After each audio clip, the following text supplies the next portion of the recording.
নৌকার দিকে আগাইতেছে, নবীজির দেহ মোবারক রওজার থেকে সরাইয়া নিয়ে যাইব। এই ইহুদিরা, তোমরা যার ভক্ত হইছো, আপনারা ফাইসালা দিবেন একটা মুসলমানের সন্তান কি ওই ইহুদির ভক্ত, রোনাল্ডোর ভক্তের পরিচয় দেওয়া উচিত হবে? মাটি করতে করতে করতে করতে সারা রাত ঘুমায় না, মাটি করে মাটি কাছে মিশে রাখে না, অনেক দূরে নিয়ে পাহাড়ের নিচে ফেলায় দেয়, অনেক দূরে, কেউ যাতে বুঝতে না পারে। অনেক দিন মাটি করার পর নবীজির রওজা পাকের কাছাকাছি চলে গেছে। আর যদি একটা দিন করতে পারে, নবীজির পাও মুবারক বাহির করে ফেলবে। তখনকার সময়ের বাদশাহ জঙ্গি নুরুদ্দিন, ওই এলাকার শাসনের ভার তার হাতে ছিল।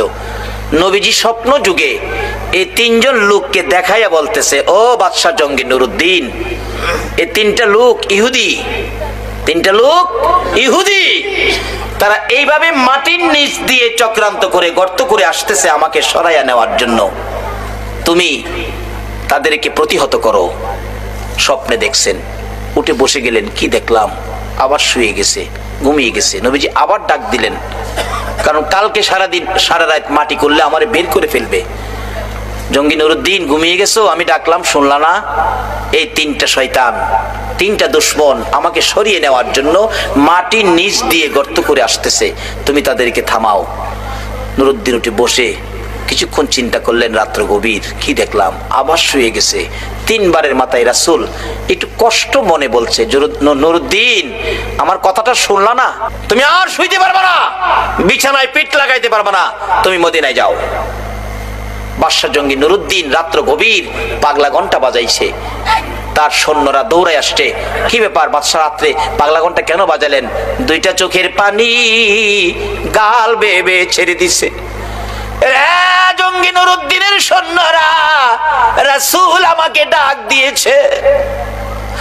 রে বাবারা, ভাইরা, আজকে যারা এই মাহফিলে বসে আছো, কোন দিন জানি আমার নবী তোমাদের সাথেও স্বপ্নের দেখা দিয়া দেয়। বাবারা, আসুন আমরা জঙ্গি নুরুদ্দিনের কাছে যাই। জঙ্গি নুরুদ্দিন চোখের পানি ছেড়ে বলে, চলো চলো, তোমরা মদিনায় যেতে হবে, রাসূল আমাকে ডাক দিয়েছে। ঘটনাটা কি সেটা বলে নাই। সমস্ত সৈন্য লইয়া, অনেক মাল সামান খাদ্য লইয়া রওনা হয়ে গেলেন মদিনায়। প্রথমত সকালবেলা মদিনায় যাইয়া মদিনার শহর আগে ঘেরাও করেছে। ঘেরাও, একটা মানুষ যাতে মদিনার বাহিরে যাইতে না পারে। বলুন, রাসূলকে নিয়ে যাবে, এটা কি সম্ভব? রাসূলের পক্ষে আছে কে? বলুন, রাসূলের পক্ষে আছে কে? ওই ইহুদি চক্র এইভাবে আমার নবীকে সরিয়ে নেওয়ার জন্য চক্রান্ত করেছো। তোমরা ভাবছো রাসূলের কেউ নাই, আমার নবীর গার্জিয়ান হলো স্বয়ং আল্লাহ। জঙ্গি নুরুদ্দিন মদিনা ঘেরাও করছে। আগে একটা বাড়িতে আস্তানা করলেন, বসলেন, ডাকতেছেন, যত মদিনার মানুষ আছেন, জাতি বিজাতি, বুড়া করা, ধনী গরিব, সবাই আমার সাথে দেখা করে আমার কাছ থেকে সাহায্য নিতে হবে। মতান্তরে আমার আয়োজনে তোমাদের খানা খাইতে হবে, না হয় আমার সাথে মুসাফা করতে হবে। এমন একটা ঘোষণা দিয়ে দিলেন। লোকজন বাদশা জঙ্গি নুরুদ্দিনের ঘোষণা তো, সবাই আসতেছে। আয়েশা দেখা করলেন, কেউ সাহায্য নিলেন, কেউ নিলেন না, ধনী যারা। এভাবে সবার সাক্ষাৎ শেষ। কিন্তু নবীজি যাকে স্বপ্নে দেখাইছিল তাদেরকে পাওয়া যায় না। একজন মুরব্বীকে ডেকে বললেন, বাবা, মদিনায় কি আরো কোনো মানুষ বাকি আছে যারা জঙ্গি নুরুদ্দিনের সাথে দেখা করে নাই? মুরব্বীরা বলেন, বাদশাহ, জঙ্গি নুরুদ্দিন তিনজন লোক আছে, তারা মেহমান, আল্লাহওয়ালা, আর আল্লাহওয়ালা, তারা বিদেশি, তারা তো সাহায্য নেয় না, বরঞ্চ আরো মানুষকে সাহায্য দেয়। বাদশাহ বলেন, তাই নাকি? হ্যাঁ, লোকটি আসে নাই? না। তাদের কাছে লোক পাঠালেন, তাদেরকে আসতে বলো। তারা বলছে, আমরা বাদশার কাছে যাব কেন? বাদশা সাহায্য দিবে, আমরাই তো আরো সাহায্য মানুষকে দেই, আমরা যাব না। বাদশার কাছে বললে বাদশা কথা আসে না, না, তাহলে আমি নিজেই যাব। বাদশা নিজেই গেলেন, যাইয়া ঘরের দরজায় দাঁড়াইয়া দেখে একজন নামাজ পড়ে, আরেকজন কোরআন শরীফ পড়ে, আরেকজন তসবিহ টিপে। এ হুজুর কইলাম বাইরে গেছে, আইবো কইলাম, চট্টগ্রামও আইবো, বিস্তারিত আর কইলাম না, আইবো। তাদের কাছ থেকে ঈমান বাঁচাইতে হলে একটাই পক্ষ, নবী মুহাম্মদুর রাসূল। নবীর ভালোবাসার প্যাকেটে ঢুকে যান। বাদশা জঙ্গি নুরুদ্দিন ঘরের দরজায় তাদের দেখে একটা হুঙ্কার মারলেন, কে তোমরা? নামাজির নামাজ ছুটে গেছে, কোরআন পড়বে, কোরআন পড়া বন্ধ, তসবিহ হাত থেকে পড়ে গেছে। পিছনে তাকায়া দেখে বাদশা জঙ্গি নুরুদ্দিন, যাকে রাসূল নির্দেশ করেছে যাও। এবার চেহারা দেখে তারা বলছে, আমরা।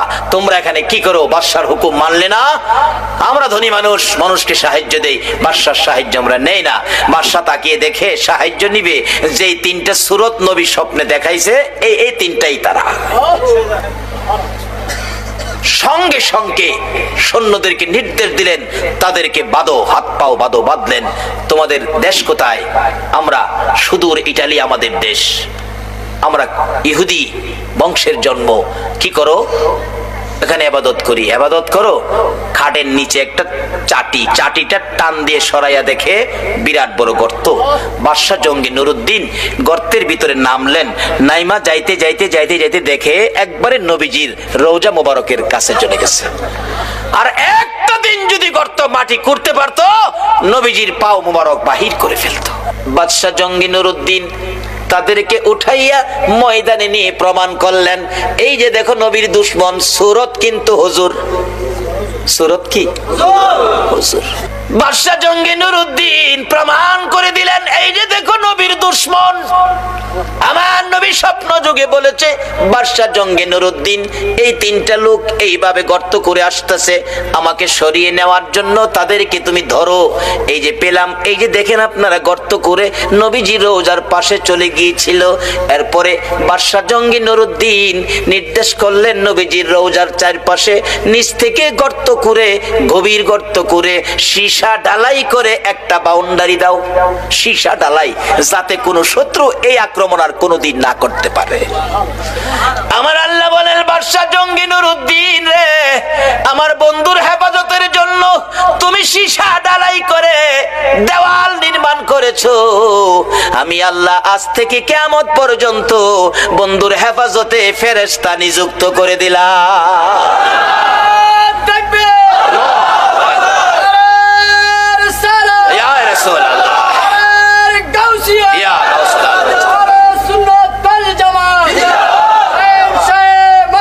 জিন্দাবাদ,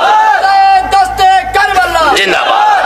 বাবারা ভাইয়েরা, মদিনার পরিবেশ, মক্কা যদিও আমাদেরই কেবলা, কিন্তু যায়া দেখেন মক্কায় ফেরেশতা নিযুক্ত করে নাই, মদিনায় ফেরেশতা নিযুক্ত হওয়াতে যারা হজ করতে গিয়েছেন, যারা মদিনায় চাকরি করতেছেন, আমি আপনাদের কাছে আবদার রাখবো, মদিনার পরিবেশ আর মক্কার পরিবেশ এক না কিছু ব্যবধান আছে? মদিনার পরিবেশ এত শান্ত, আল্লাহু আকবার বলো, কিন্তু মদিনায় শান্ত পরিবেশ, মক্কায় হাউকাউ। কোন কোন এলাকায় আছে ঢাকা গুলিস্তানের মতো দোকানদারিরা দোকানদারি করে, 500 টাকা দাম চাই, 50 টাকা হলে বিক্রি করে। মদিনায় বিক্রি 45 টাকা দামের একটা পাঞ্জাবি, 45 টাকা। আমি বারবার বলছি, ওয়াহেদ কালাম আখের কালাম, মানে একটা শেষ কথা কও। এ ডাকতেছে, ইয়া হাজি ওয়াহেদ কালাম আখের কালাম, কোনো কথা নাই, এক কথা, কোনো কথা নাই। আর মক্কায় দেখি 500 টাকা দাম চাই, 50 টাকা বিক্রি করে না। আচ্ছা, যে বেচারা এই জিনিসের আইডিয়া নাই, হ্যাঁ তো 500 কইলে মিনিমাম 300 কইব, তাহলে হেরে ঠগাইলো না? কিন্তু এই ঠগানের সুযোগ সোনার মদিনায় ওই তিন দুশমনকে 20 ফুট উঁচা করে লাকড়ি জমা করলো, 20 ফুট উঁচা করে লাকড়ি, লাকড়ির উপরে 3 নবীর দুশমনকে হাত পাও বাইদা উপরে রাখছে, নিচে দিয়া আগুন ধরাইছে। মদিনার হাজার হাজার মানুষ দেখছে নবীর দুশমনদেরকে এইভাবে আগুনে পুড়িয়ে ছাই ছাই করে দেওয়া হয়েছে। আমার আল্লাহ কয়, তোমাদের আগুনের পোড়া শেষ হয়েছে, আমার আগুনের পোড়া শেষ হয় নাই। আজকে সেই ইহুদি চক্র, রোনাল্ডোর আকৃতি তোমরা মুসলমানের সন্তান চুল রাখতে পারো না। আল্লাহ আমাদেরকে নবীর আশেক পাগল হওয়ার তৌফিক দেখ, সকলে বলুন আমিন। বলতেছিলাম কেন পাগল হবেন না? আমার নবী তিল দিল পর্যন্ত ওই সেজদায় পড়ে কান্দে। কথাটা খেয়াল আছে নি? মদিনার ছেলেরা সকালবেলা তালাশ করে রাসূল পাওয়া যায় না, মহিলারা পর্যন্ত তালাশ করে পাওয়া যায় না, মার কোলে শিশুরা পর্যন্ত মার স্তনে মুখ লাগায় না, বেড়া বকরি দুম্বাগুলো রাসূলের খবরে ঘাস পানিতে মুখ দেয় না। যুবকেরা খেলাধুলা বন্ধ করে দিয়েছে। বাবা যুবকেরা গো, কারা আজকে সেই মাহফিলে বসে আছে গো বাবা? হাসাইন আর হুসাইন দুই ভাই জান্নাতি যুবকদের সর্দার হবে গো। ওই হাসাইন হুসাইনের ভালোবাসায় যদি বসে থাকো, আমার আল্লাহ হাসরের ময়দানে হাসাইন আর হুসাইনের নেতৃত্বে তোমাদেরকে জান্নাতি বানাইয়া দিবে। আমার নবী কাঁদতেছে। 2 দিন পার হয়ে যায়, 2 রাত পার হয়ে যায়, 3 দিন যেদিন পার হয়ে যাবে, মদিনায় কারো চুলায় আগুন জ্বলে না, কারো পেটে খাবার যায় না, মার কোলের শিশুরা পর্যন্ত মার স্তনে মুখ লাগায় না। দুধ খাওয়াইতে চাইলে মা বাচ্চারা চোখের পানি ছেড়ে বুঝায়, মা গো দুধ খাবো না গো মা, বলো আগে আমার রাসূলের খবর কি। যুবকগুলো মার পায়ে সালাম করে বিদায় নেয়, মা বিদায় দাও গো, না জানি কোন মুনাফিকের আমার নবীকে ধরে নিয়ে গেছে, মা জীবনের বিনিময় হইলেও গো আমরা রাসূলকে উদ্ধার করে নিয়ে আসবো। মা গো এই উদ্ধার ক্ষেত্রে যদি আমাদের মৃত্যু হয়ে যায়, মা দুঃখ নিও না, দেখা হবে হাসরের ময়দানে। যুবকেরা বেরিয়ে গেছে, নবীর আশেক পাগলেরা বেরিয়ে গেছে, মহিলারা পর্যন্ত বাড়ি বাড়ি একজন আরেকজন মহিলার কাছে খবর জানতে চাইতেছে। 3টা দিন যেদিন পার হয়ে যাবে, আবু বকর উমরের জীবনী লেখে মদিনার শেষ প্রান্তে পাহাড়ের পর পাহাড় পার হইয়া যাইয়া দেখে এক জাক রাখাল বসে বসে টেনশন করতেছেন। রাখালেরা রে, তোমরা কিসের টেনশন করো রে রাখালেরা? তোমরা কোত্থেকে আসছো? আমরা আসছি মদিনা শহর থেকে। তোমাদের নাম কি? আমার নাম আবু বকর, আমার সাথে উমর, আমরা 2 জন। তোমরা কিসের টেনশন করো? রাখালেরা রে, আমাদের টেনশন তোমরা শুনবানি। রাখালেরা বলেন, আমাদের টেনশনের উপর তোমাদের আবার কি টেনশন? রে রাখালেরা, আজকে 3টা দিন পার হয়ে যায় রে, আমাদের মায়ার নবী রে খুঁজে পাই না। তোমরা আমাদের মায়ার নবী দয়ার নবীর খোঁজ খবর জানোনি? রাখালেরা বলেন, এরে আবু বকর উমর, আমরা তো তোমাদের মায়ার নবী দয়ার নবী চিনি না, তবে আমরা যাকে নিয়ে টেনশন করতেছি আজকে 3টা দিন পার হয়ে যায় রে, একটা মায়ার মানুষ রে, একটা নূরের পুতুল রে, পূর্ণিমার চাঁদের মতো চেহারা, ওই পাহাড়টার নিচে আজকে 3টা দিন হলো সেজদায় পড়ে উম্মতি উম্মতি বলে কান্দে রে আবু বকর। ওই লোকটার দিকে তাকাইয়া আমাদের সকল রাখালের বেড়া বকরি দুম্বা গুলো এক নজরে তাকায়া তাকায়া কান্দে, ঘাস পানিতে মুখ দেয় না। আমরা টেনশনে আছি, এই বেড়া বকরি দুম্বা 3 দিন পার হয়ে গেল, না খায়া কত থাকবে, এখান থেকে নি সরিয়ে নেওয়া যায়। আমরা আঘাত করেছিলাম বেড়া বকরি দুম্বা গুলো সরিয়ে নেওয়ার জন্য। এরে আবু বকর ওমর, এত মার মারছি রে, কোন বেড়া বকরি দুম্বার চামড়া ফাইটা গেছে রে, তারা মার খাইতে রাজি রে, এই লোকটার কাছ থেকে যাইতে রাজি না। আবু বকর একটা চিৎকার মারছে, ওমর যার মায়ায় বেড়া বকরি দুম্বা কান্দে রে, আমাদের রাসূল ছাড়া কেউ না। 2 জনে পাগল পাগল হইয়া দৌড়াইয়া কাছে যাইয়া দেখে আমার নবী সেজদায় পড়ে 3টা দিন পার হয়ে গেছে, 2টা রাত্র পার হয়ে গেছে, আমার নবীর ঘুম নাই, খাবার নাই, বিছানা নাই। আমি আবু বকরকে বুইলা কেমনে রইলেন? আপনি মক্কা থেকে হিজরত করে মদিনায় যাবেন 6 মাস আগে আমার কানে খবর দিয়েছিলেন, আজকে 3টা দিন পার হলো, শহর থেকে বেরিয়ে মদিনার পাহাড়ে চলে যাবেন, একটু খবর আমারে দিলেন না। হুজুর বুঝেছি, উম্মতের ব্যথা লইয়া বুঝি কান্দেন। নবী গো আর কানতে হবে না, আমি আবু বকরের তামাম জিন্দেগির নেকি আপনার উম্মতের জন্য দান করে দিলাম। আমার নবী আবু বকরের কথায় মাথা উঠাবে না, আমার আল্লাহ যদি ফাইসালা না দেয় নবী শুনবে না। ওমর ডাকলেন, আমি সব নেকি দান করে দিলাম, মাথা উঠায় না। 2 জন একজনের দিকে আরেকজন তাকায়, রে আবু বকর। আবু বকর ডাকে, ওমর কেমনে রে নবীরে মদিনায় নেওয়া যাবে? ওমর একটা ফাইসালা দিলেন মদিনা নেওয়ার জন্য। কি করতে পারি? আসো আমরা মদিনার থেকে অনেক সাহাবী মিলে আসি নবীর দরবারে। শত শত সাহাবীরা ডাক দিলে নবী মাথা উঠাবে, সাহাবীদের জন্য নবীর অনেক অনেক মায়া আছে। এবার ডাকতেছে ওমর, রে আবু বকর তুমি ডাক দিলা, আমি ডাক দিলাম, মাথা যখন উঠায় না রে। সাহাবীরা ডাকলে নবী মাথা উঠাবে না, এমন একজন ব্যক্তি, এমন দুইজন ব্যক্তির নাম আমি ওমর বলবো, আমার মন কই তারা ডাক দিলে নবী মাথা উঠাবে। কার কথা বলবি? আবু বকর বলতেছেন। ওমর বলে, এরে আবু বকর আমি একদিন দেখেছি মসজিদে নববীর বারিন্দায় নবীজি বসে আছে, কোত্থেকে জানি দুই ভাই হাসাইন আর হুসাইন দৌড়ায় এসে নবীজির গলায় ধরে ডাকতেছে, নানা গো নানা, নানা গো মদিনার ছেলেরা ঘোড়া দৌড়াই গো নানা, আমরা দুই ভাইয়ের মন চাই ঘোড়ার উপরে উঠতে, আমরা একটা ঘোড়া কিনা দিবেননি, আমরা দুই ভাইকে ঘোড়া দৌড়াইবার সুযোগ করে দিবেননি। আমার নবী বলেন, তোমাদের বাবার কাছে মার কাছে যাও, টাকা দিলে ঘোড়া কিনা দিব। দুইজন জবাব দেয়, বাবা কোত্থেকে দিবে গো নানা, বাবার কাছে বলেছিলাম একটা টাকাও নাই, মার কাছে গিয়েছিলাম, মা বলেন চুলায় আগুন জ্বলে না। নানা তুমি দিবানি একটা ঘোড়া কিনা, আমরা দুই ভাইয়ের ঘোড়া দৌড়ানির স্বাদ মিঠাইয়া দিবানি। আবু বকর ডাকতেছেন, ওমর তুমি কি দেখেছো? ওমর বলেন, আমি মসজিদে নববীর বারিন্দার পাশে দাঁড়িয়েছিলাম, আমি দেখি আমার নবী নাতিদয়কে খুশি করার জন্য বারিন্দায় হামাগুড়ি দিলে ঘোড়ার মতো হইলে দুই ভাই নবীজির পিঠ মুবারকে চড়ে বসছে। আমার নবী ঘোড়ার মতো অভিনয় করে এদিকে যায় ওদিকে যায়, আবার ডাকতেছে, হাসাইন হুসাইন বলো তোমাদের ঘোড়া দৌড়াইবার স্বাদ মিটছিনি? আবু বকর আমি ওমর দেখেছি, মুস্কি মুস্কি হাসতেছিলাম এই ঘটনা দেখে। আমার নবী প্রশ্ন করে, এরে ওমর হাসতেছো কেন? হুজুর হাসি কি ভাগ্য হাসাইন হুসাইন কত দামি ঘোড়ার উপর সোয়ার হয়েছে। আমার নবী চোখের পানি ছেড়ে দিলেন, রে ওমর শুধু দামি ঘোড়াটাই দেখলা তুমি, যারা ঘোড়ার পৃষ্ঠে বসেছে তারা কত দামি তুমি দেখলা না। আমার নবী এত আদর করতেন হাসাইন আর হুসাইনকে। এমনি সময় উমর ফারুক ডাকতেছে, আমি দেখেছি নবী দুই নাতির দুই গালে চুমাইতেছে, খুশি হইছো নি নাতি? তোমরা দুইজন ঘোড়া দৌড়ানোর স্বাদ মিটছেনি? ও আবু বকর আমার মন কয় এই দুই নাতি হাসাইন হুসাইন যদি নানা নানা কইয়া ডাকে রে, আমার নবী সব ভুলে যাবে, না না না ডাকে জবাব দিয়ে মাথা উঠাবেন। মদিনায় চলে গেলেন, খবর পৌঁছে দিলেন আলীর কাছে, আলী রে পাওয়া গেছে রে নবী রে।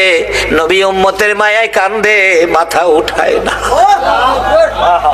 কার মায়ায় কান্দে? কার মায়ায়? কিন্তু আমরা কি করলাম নবীর জন্য? আমরা কি করলাম? আজকে আজ থেকে একটা আদর্শ বাড়িতে নেন, তাহলে নবীর কান্না সার্থক, আমাদের জীবন ধন্য। বাবারা রাত্র 2 ঘন্টা হয়ে গেছে, কষ্ট হইতেছে আপনাদের? মাপ পাবেন কিভাবে, স্বপ্ন দেখবেন কিভাবে, এটাই হবে আমার শেষ কথা। যাইতেছি পিছনে। দুইজন খুশি করার জন্য নবী এই অভিনয়টুকুন করেছেন। ওমর বলেন, এই দুইজনে ডাকলে শুনবো।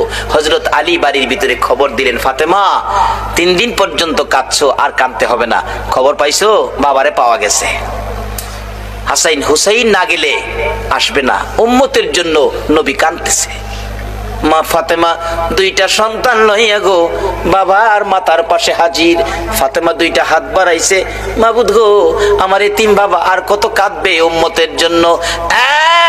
বাবা কাঁদতে হবে না, উম্মতের ব্যথায় 3 দিন পর্যন্ত কাঁদলা গো বাবা, আমি ফাতেমা রে ও তুমি ভুইলা গেছো গো।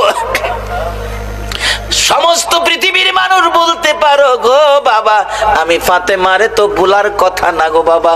বাবা গো উম্মতের মায়াই বুঝি ফাতেমার কথাও ভুলে গেছো বাবা, আর কাঁদতে হবে না, আমি ফাতেমা কথা দিলাম আপনার উম্মতের জন্য, আমি ফাতেমার তামাম জিন্দেগীর নেকি আমি দান করে দিলাম। রে মা বোনেরা, তোমাদের জান্নাতি মহিলাদের সর্দারিনী জীবনের সব নেকি যদি তোমার আমার জন্য দান করে, এই ফাতেমার জীবনী কিনা ঘরে নেওয়া মহিলাদের দরকার আছে কিনা? এটা নিত না তো। নিব ভট্টাচার্যের লেখা উপন্যাস। মিথ্যা বলছি? শিক্ষিত শিক্ষিতা যুবক যুবতী, যুবকদের রুমে ঢুকলে এই কিচিমের কিছু ভয় পাওয়া যায়। একটা যুবক রুমে রুমে আমাকে থাকতে দিল এক মাহফিলে, বালিশের কোনার নিচে দিয়ে একটা বইয়ের কোনা বাহির হয়ে রয়েছে। ভাবলাম মুসলমান যুবকের রুম, হয়তো উহুদের জমিনের কোনো কাহিনী, হয়তো নবীজির জীবনী হয়তো এখানে পাওয়া যাবে, গাউসে পাকের জীবনী পাওয়া যাবে। টান দিয়া বাহির করে দেখি বইটার মধ্যে লেখা তোমার আমার ভালোবাসা। আল্লাহর কসম করে বলছি, এই বালিশটার নিচের বইটাই লেখা তোমার আমার ভালোবাসা।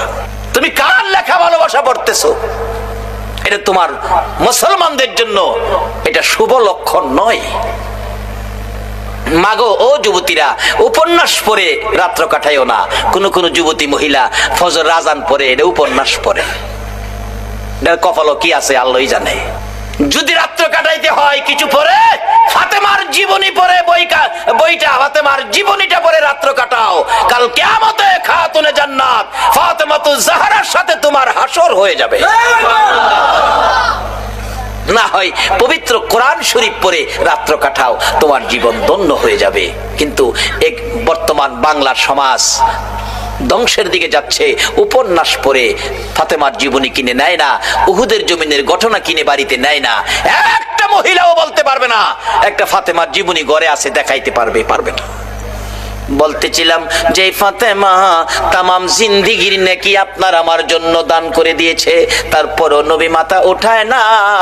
আপনার আমার ব্যথায় নবী কান্দে, ফাতেমার কথাও নবী শুনে না। হাসাইন হুসাইন দুইজন দাঁড়িয়ে আছে, মা ফাতেমা ডাকে, বাবা গো তোমরা দুইজন ডাক দাও গো, দেখি তোমরা ডাক দিলে নি আমার বাবা মাথা উঠায়। আর কত কাঁদবো, 3টা দিন বাবার পার হয়ে গেছে। দুইজন দুই দিকে নানা কইয়া ডাকতেছে। হুসাইন ডাকতেছে, নানা গো দুনিয়ার সব মানুষ বলতে পারো গো নানা, আমি হুসাইন রে কেমনে বইলা গেলা গো না। যে হাসাইন আর হুসাইনের মায়ায় আমার নবী হাসাইন আর হুসাইনকে দেখতে গেলেন খাতুনে জান্নাত ফাতেমাতুজ জাহরার ঘরে। যাইয়া দেখে দুই ভাই ঘরে নাই। ফাতেমার চোখের মধ্যে পানি ঝরতেছে।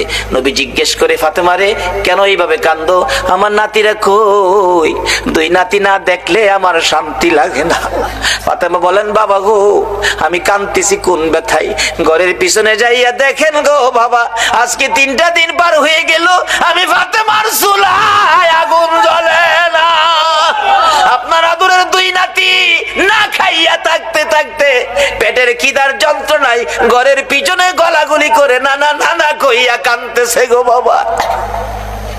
আমার নবী পিছনে যাইয়া দেখে গলাগুলি করে নানা নানা কইয়া কাঁদতেছে।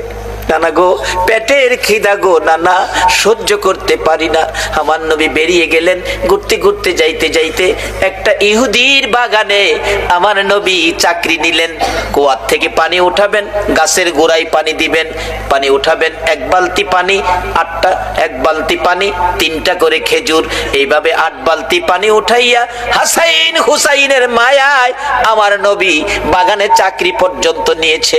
এই ভালোবাসার হাসাইন হুসাইন কষ্ট পাবে, এই কাজ আপনারা কইরেন না। আমার নবী 8 বালতি পানি উঠাইয়া 9 বালতি পানি পুরাইয়া টান দিলে রশি ছিঁড়ে বালতি কুয়ার ভিতরে পড়ে গেছে। ইহুদি দৌড়াই আসছে, পানি উঠাও পানি উঠাও। রশি ছিঁড়ে বালতি পড়ে গেছে, কি দিয়ে উঠাবো? ছিঁড়ে গেছে। হাও না তুমি ছিঁড়ে ফেলছো? আমার নবীরে কয়, নবী বলে ছিঁড়ে ফেলছে। আমার নবী বলেন, ইহুদি রে আমি ছিঁড়ি নাই, ছিঁড়ে পড়ে গেছে। এই পর্যায়ে 1 কথা 2 কথা রাগ হইয়া নিষ্ঠুর ইহুদি, যেই নবীর চেহারায় জীবনে কোনদিন মশা মাছি বসে না, আমার নবীর গাল মুবারকে ইহুদি থাপ্পড় লাগাইয়া দিছে। আমার নবী একটা চিৎকার মারছে, ইহুদি রে পেটের খিদা রে, আমার নাতি রাতির লীল পর্যন্ত খায় না, আমি রাসূলও খাই নাই রে। 3 দিন না খাইয়া গালের গোশত শুকাইয়া গেছে রে ইহুদি, আমার গালে থাপ্পড় দিছস, বল তোর হাতে ব্যথা পাইছস নি? ইহুদি বলেন, কার গায়ে হাত তুললাম গো? আমি মারলাম, আমার জিগায় ব্যথা পাইছিনি। আমার নবী ডাকে, এরে ইহুদি আমার 8 বালতি পানির বিনিময়ে 24টা খেজুর দিবি? হ দেব। দে। আমার হাসাইন আর হুসাইন কান্দে পেটের খিদায় 24 খেজুর লইয়া নবী রওনা হলেন, চলে যাবেন নাতিদের খাওয়ানোর জন্য। আমার আল্লাহ কয়, জিবরাইল রে আমার বন্ধুর কানে খবর দে, বলদু যেন কুয়ার ভিতর থেকে বালতি উঠাইয়া দিয়ে আসে। জিবরাইল ডাহে, হুজুর যাইতেছেন গা? হ। বালতি উঠাইবো কে? বালতি তো কুয়ার ভিতরে সিরা পড়ছে, কিভাবে উঠাবো? কিছু তো নাই, উঠাবো কি দিয়া? জিবরাইল কে, হুজুর কিছু লাগে না, যেখানে রাহমাতাল লিল আলামিন আছে এখানে কিছুই লাগে না, আপনি কুয়ার ভিতরে হাত দিয়া বালতিরে ডাক দেন। সুবহানাল্লাহ, আসতে কইলেন? পৃথিবীর এমন কোন শক্তি আছে এই মৃত বালতি ডাক দিলে হাতে আইব? কিন্তু আমার নবীর হাতে আইব। আমার নবী ভিতরে হাত দিয়া ডাকতেছে, বালতি, বালতি রে আয়, আমি নবীর হাতে আই। আমার নবী ডাক দিতে দেরি, কুয়ার ভিতর থেকে বালতি নবীর হাতে আসতে দেরি হলো না। উঠাইয়া ইহুদির সামনে দিলেন, এই লাও তোমার বালতি দিয়ে গেলাম। বলুন, মৃত বালতি নবী ডাক দিলে এই নবীর হাতে আসবে কিনা? যদি বিশ্বাস করতে কষ্ট হয়, চলুন আমরা একটুখানির জন্য মদিনায় যাই। যাবেন? যাবেন মদিনায়? চলুন না ঘুরে আসি। ছেড়ে দে নৌকা মাঝি যাব মদিনায়। বলুন, ছেড়ে দে নৌকা মাঝি যাব মদিনায়। মদিনাতে কান্দে নবী উম্মতের মায়ায়, মদিনাতে কান্দে নবী উম্মতের মায়ায়। ছেড়ে দে নৌকা মাঝি যাব মদিনায়, ছেড়ে দে নৌকা মাঝি যাব মদিনায়। মদিনায় যায় দেখেন, যারা হজ করতে গেছেন, ছোট্ট একটা চিহ্ন আছে, জায়গাটার নাম লেখা আছে উস্তুনে হান্নানা, মৃত খেজুরের গাছ। নবীজি মসজিদে নববীতে মিম্বরের পাশে হেলান দিয়ে খুতবা পড়তেন। যেদিন মিম্বর পাকা হইছে, শুকনা খেজুরের ডাল গাছ উঠায় ফেলাই দিছে। পাকা মিম্বরে দাঁড়াইছে, নবী খুতবা দিবেন, কিন্তু নবীর কানে কান্নার আওয়াজ আসতেছে। কে যেন এতিমের মতো কান্দে, মা বাবা হারা এতিম। রাসূল বলেন, সাহাবীরা দেখে তো কে কান্দে, আমার কানে কান্দার আওয়াজ আসতেছে। সাহাবীরা কই, ইয়া রাসূলুল্লাহ, রাসূল সামনে, আমরাও সামনে, কান্নার তো কোনো কথা না, আমরা রাসূল পাইলে তো খুশি, আমরা তো কাঁদতে পারি না। রাসূল বলেন, আমার কানে কান্নার আওয়াজ আসতেছে। সাহাবীরা বেরিয়ে গেলেন, তালাশ করে দেখে মসজিদের পাশে মরা শুকনা খেজুরের গাছ কাঁদতেছে। মরা শুকনা খেজুরের গাছ যদি কান্তারে, মরা বালতি নবীর হাতে আইতে পারে না? পৃথিবীর কোন দলের আলেম উস্তুনে হান্নানার ঘটনা অস্বীকার করার ক্ষমতা নাই। ডাকতেছে গাছটাকে লইয়া, ইয়া রাসূলুল্লাহ, এই যে শুকনা লাকড়ির সমতুল্য গাছটা কাঁদতেছে। রাসূল জিগায়, এ খেজুরের গাছ, তুমি তো মৃত, কাঁদতেছো কি ব্যাপার? খেজুর গাছের কান্না আরো বাড়ছে। হুজুর, কাঁদতেছি আপনার মায়ায়, ভালোবাসায়, আমার ভালোবাসায়। হুজুর, আমি যে ব্যথিত হয়ে গেছি, আমি যে পুরা কপাল হয়ে গেছি। এতদিন রাহমাতাল লিল আলামিন নবীর পিঠের সাথে লেগে থাকতাম, আজকে মিম্বর পাকা হওয়াতে আমারে ফালাই দিছেন। নবী গো, আপনার বিরহের ব্যথায় আমি কাঁদতেছি। মৃত গাছ মানুষের মতো কথা কয়। রাসূল বলেন, তাই নাকি? হ্যাঁ। ও খেজুরের গাছ, তুমি কাঁদো না, আমি রাসূল তোমার জন্য দোয়া করে দেই, তুমি একটা জীবিত খেজুরের গাছ হয়ে যাবে। আচ্ছা, আমরা নবীর দোয়ায় মৃত গাছ জীবিত হইব নি? পৃথিবীর এমন কোন শক্তি আছে মৃত গাছ জীবিত করতে পারে? একমাত্র পারে নবী মুহাম্মদুর রাসূলুল্লাহ। সে নবীর ভালোবাসায় আপনারা বসে আছেন, দাবি তো দুইটা, গুনাহ মাফ নেবেন, নবীকে স্বপ্নে দেখবেন, কিভাবে? শেষ কথা আসতেছি সামনে। এবার রাসূল বলতেছেন, দোয়া করে দেই, একটা জীবিত খেজুরের গাছ হয়ে যাইবা। উস্তুনে হান্নানা খেজুরের গাছ কই, হুজুর এই দোয়া চাই না, চাই না কইও না, কিয়ামত পর্যন্ত হায়াত পাইবা। হুজুর এই দোয়া চাই না, শোনো, বরকতের খেজুর হইব, 12 মাস খেজুর, কোন সিজন লাগবে না, 12 মাস খেজুর থাকবো আমি দোয়া করে দিলে। নবীর দোয়ার মধ্যে এই বরকত আছে নেই? আল্লাহু আকবার, কি যে বরকত, কত যে কাহিনী বরকতের, অন্যদিন বলবো। এবার ডাকতেছে, আমি দোয়া করে দেই, বরকতের খেজুর থাকবে 12 মাস। হুজুর এই দোয়া চাই না, চাই না কইও না, কিয়ামত পর্যন্ত আমি দোয়া করে গেলে এই বরকতের খেজুর সমস্ত পৃথিবীর উম্মতেরা খাইবো ঠিক, কিন্তু গাছের খেজুর কমাই পারতো না। সারা পৃথিবীর মানুষ খাইলেও খেজুর কমতো না। উস্তুনে হান্নানাকে, হুজুর এই দোয়া চায় না। আমার নবী ডাকে, আমি বললাম তুমি সেই দোয়া চাও না, বলো তোমার কি আকাঙ্ক্ষা, কি দোয়া চাও। উস্তুনে হান্নানা ডাকে, হুজুর আমি একটা দাবি করব গো, আমি কিয়ামত পর্যন্ত হায়াত চাই না, মৃত গাছ জীবিত হইতে চাই না, সারা উম্মত খাইবে খেজুর বরকত, এটাও আমি চাই না। আমি চাই আপনি নবী যেই জান্নাতে থাকবেন গো নবী, ওই জান্নাতের বিছানাটার পাশে একটা খেজুরের গাছ হইয়া আপনি নবীকে সারা জীবন আমি দেখতে চাই।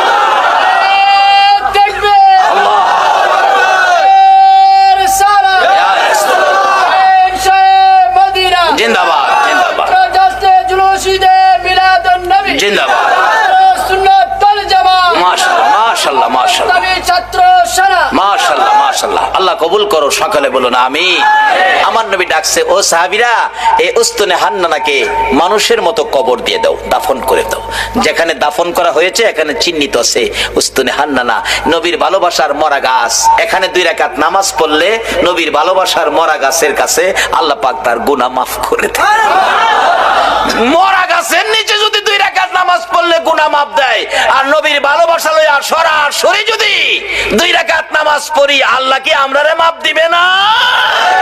মাফের জন্য নামাজটা অনেক উপকার করে, কিন্তু নামাজে তো আমরা যাই না। দয়ার নবী, মায়ার নবী, উম্মতের দরদি নবী, উম্মতের ব্যথায় ব্যতীত নবী সেজদায় পড়ে আছে, নবী মাথা উঠায় না। হাসাইন হুসাইন 2 ভাই মিলে ডাকতেছে, নানা গো আমরা 2 ভাইরে কেমনে বুইলা গেনা গো নানা, যে 2 ভাইয়ের জন্য নবীর কত মায়া ছিলেন। ইহুদি ডাকতেছে, হুজুর বালতি উঠাইলেন আপনি, কে আপনি, পরিচয় কি? কুয়ার ভিতর থেকে বালতি হাতে ডাক দিলে আপনার হাতে আসে। আমার নবী বলে, রে ইহুদি বালতি বুইজা রাখ, আমার নাতিরা কান্দে, আমি দেরি করতে পারি না। দৌড়ায় বাড়িতে চলে গিয়ে হাসাইনকে এক পাশে, হুসাইনকে আরেক পাশে বসাইয়া আমার নবী 2 জনের মুখে খেজুর তুইলা দিতেছে আর ডাকতেছে, হাসাইন হুসাইন রে দুনিয়াতে কষ্ট করলা, কিছু খাবারের ব্যবস্থা করে দিলাম, হাসরের ময়দানে তোমরা 2 ভাইয়ের প্লেট আগে আসবে রে নাতিরা, তোমরা 2 ভাইয়ের পাশে পাশে সবাই খাবার পাবে, তোমাদের প্লেটের আগে আমার আল্লাহ কাউরে খাবার দিবে না। কষ্ট করো নাতি দয়, কষ্ট করো, আমি রাসূল তো তোমাদের পক্ষে আছি। এই কথা শুনে শান্ত হলেন, খেজুর খাইতেছেন। এদিক দিয়ে ইহুদি ডাকতেছে, কার গায়ে হাত তুললাম?